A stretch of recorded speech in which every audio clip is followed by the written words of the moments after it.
পাবো না, কারণ ক্যাপ্টেন করেও কিছু হয় না অস্কারে। ছবিটা ভালো লেগেছে একাডেমি কমিটি আর অস্কার জুরি মেম্বার্সদের, এটা আমার কাছে বিশাল একটা পাওনা, যেটা আমি কারোকে বোঝাতে পারবো না।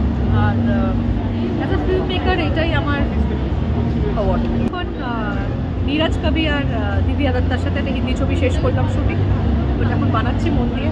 আর ওইটাও একটা বাঙালি সোলজারের বায়োপিক। আর আমি চাই যে বাংলায় এইভাবে এগিয়ে যাক সব।